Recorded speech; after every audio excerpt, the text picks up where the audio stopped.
Welcome back, and sorry about the delay. Well, telephone connections sometimes can get really tricky.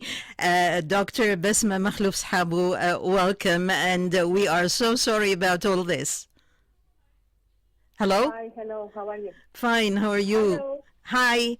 I'm fine, thank you. Well, Fine. sorry about the delay. Sorry about the delay. No problem. Telephone communications No problem. sometimes, are not that easy, especially if you have to go through, the operators. Anyway, so today you are our guest. Today you are head of the Master in Information Sciences at the Geneva School of Business Administration. Actually, I have made all the introduction just before I get in touch with you. And I have talked about your awards. I've talked a little bit about your achievements. And today you are with us to tell us a little bit more about your job as an archivist, not only as a regular or an archivist who has really distinguished herself so many times by getting so many awards, and also by being selected in 2022 top of the 8 inspiring women, best African women archivists, librarians by Archive-Info, and recently you have been also selected top 4 of inspiring women by your university, which is the Geneva School of Business Administration. So what inspired you, first of all, to pursue a career as an archivist, Dr. Basma Makhlouf Shabou? Thank you for your kind introduction. Yeah, well, it is really obviously honored. I'm honored to be considered as such. And I should say that I'm lucky to have met nationally and internationally nice people, well recognized as experts in the field of archival science, which is not common to have these expertise as known, and specifically in the field of records management, of course. So this is one of the important things I should say here, that this profession, archivists are intrinsically different from the people, other professionals, because they have to make an additional effort to explain what they are doing. Mm-hmm. So commonly, people are intuitively will think about old papers and things which are new.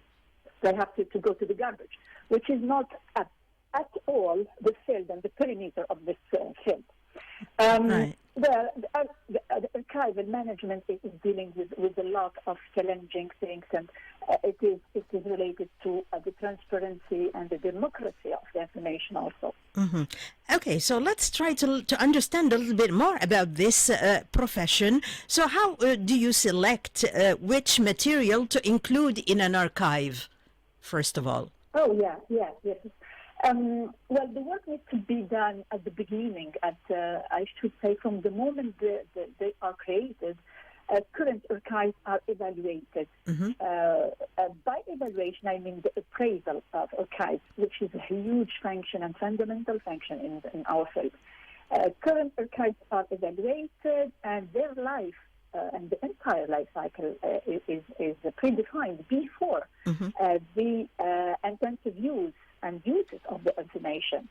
In this way, we can plan and see which information is worth to be long-term preserved, and which information needs to be protected, and which information needs to be deleted. Right. By deletion here, we mean also the protection of the information, not only to gain the space and the money, due to the archives management. Right. Is access to archival collections easy for researchers and the public, especially when it has to do with sensitive materials? Oh, yeah, this is a huge question. So, well, I should say it depends. The answer will be here very tricky, because it will depend on the investment made in archives processing before, at the beginning of the life cycle. So the more established our processes and information processing tools are, the easier will be the work of access and the openness of information. Right. That's the way to guarantee a satisfactory level of archival and regulatory compliance. The advice here is obviously to work on the openness of information, to let people work and invest and evaluate and valorize the information, because you are putting money when managing archives. So it's important to get this added value from information. Well, can you tell us, for instance, about a challenging project that you have worked on, and what do you believe are the biggest challenges facing the archival profession? Well, the challenging projects is a continuing work, I should say. This is a long journey. And there is a challenge to each project, I guess. Yes.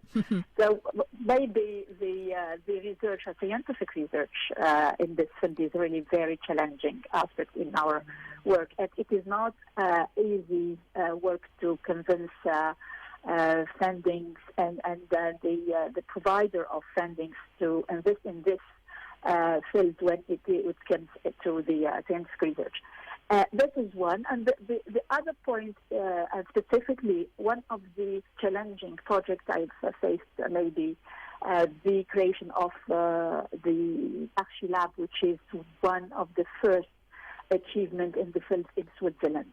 And that was really very, very difficult to convince and to negotiate resources and to explain why we are doing this and for what we can use this. And 2 years ago, we succeeded to initiate such a wonderful project, which is Archilab now. Okay.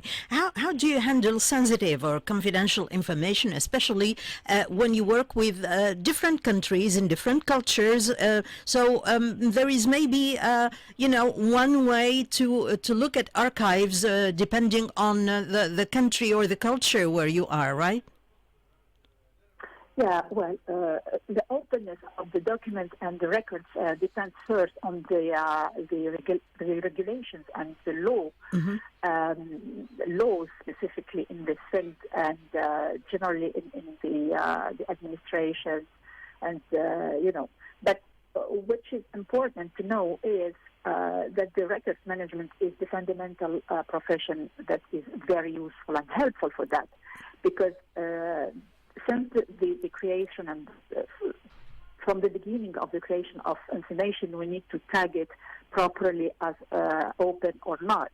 And if we miss this step, we will face a lot of difficulty. So basically, we will not be able to identify properly and systematically confidential information.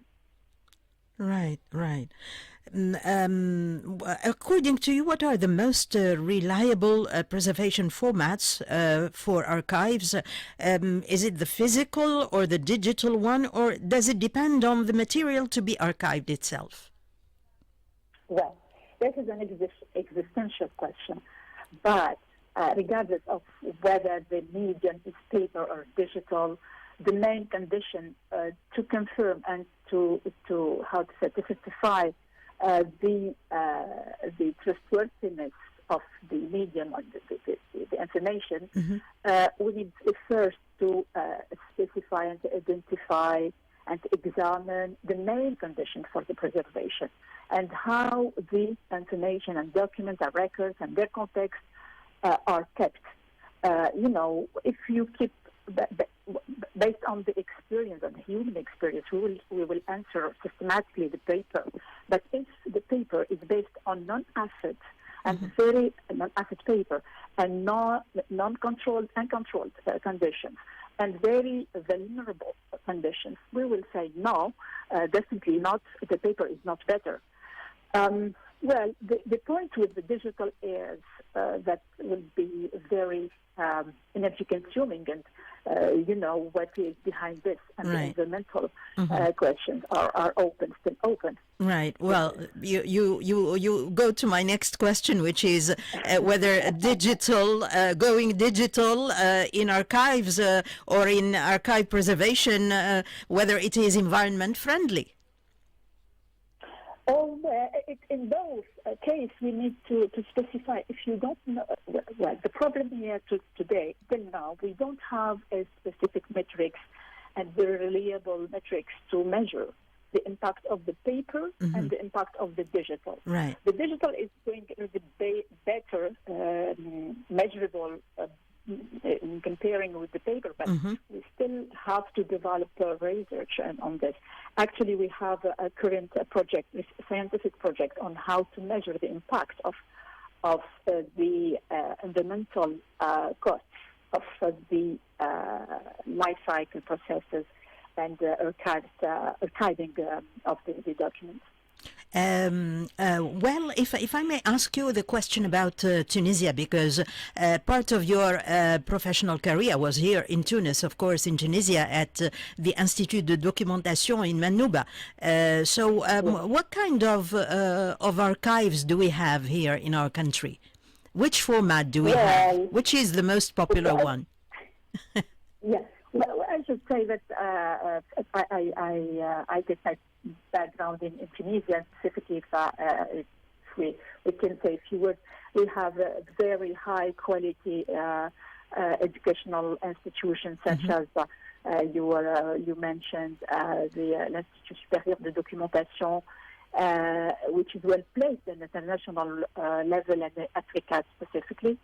And then I joined, of course, at the beginning of my career, the National Archives of Tunisia.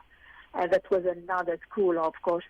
And we have very great treasure in our archival funds. And what we have as a strong point is the records management system. I mean, the national program of records management. As you know, maybe Tunisia was one of the pioneer countries where we established such practices. I should say even more advanced than the other European partners and countries at that time. But it is obviously important to have such context to be able to establish good practices in the field. For sensitive material, for instance, how often should there be you have to control that whether the preservation is really good, whether the material is not decaying or anything. How often do you do that? It depends on protocols also, but in a stable physical condition, we can have many tools to control the humidity and the access control, access security, and of course the watching of the local storage. And this is applicable for digital and paper. It is not specific for any medium, and the investment needs to be done at those levels. And which is difficult today is that maybe concretely we don't have any. I should say 100% digital or 100% paper context. We have actually an hybrid reality. Okay. So this is an additional difficulty and challenging us. We need to manage both and see what is the redundancy between both, and see what is worth and rare and really exploitable for the potential and for the users. Right. Dr. Basma Makhlouf Shabou, what do you consider to be the most important qualities of a successful archivist? Oh, this is, as of course, any other profession, maybe I should start by saying that added to a good educational background and good understanding of digital issues, impacts or technological choices, of course. We need to be confident as professional or new professionals in the potential impact of what can an archivist bring to the other professionals in a corporate context. I can remind the basic example, how we can, for example, help IT specialists to design the information system to provide the good privacy, how to also bring some very important details to lawyers to know what is open, what is not open for publication and not open for access, as well as a risk manager and also decision makers, to be able to make the information available for access. We need to process it before. So the quality of information needs to be also controlled before that. Right. Well, to finish, maybe you can deliver a message for the students who would like to pursue a career in archiving. What can you tell them? Well, I maybe can say that for my side, of course, and from my experience, before getting in this field, I was just not able to see the entire potential of the domain of archives and information management and the data and the information management. Now we are talking about the information assets. Right. And this is another huge field. That's and right. As the young people are interested to get a digital environment as a method, as a reality in everyday working, I should say that this is the field to follow, and just be open to consider any interesting ideas or domains and fields. But first, you have to explore, to see, and to test. Then you will see the potential opportunities. Right. Of course. Well, Dr. Basma Makhlouf Shabou, thank you so much, head of the Master in Information Sciences at the Geneva School of Business Administration. Thank you for accepting our invitation today and to share with us this valuable experience, and we wish you more success in your future endeavors. Thank you so much. Thank you so much. You are welcome.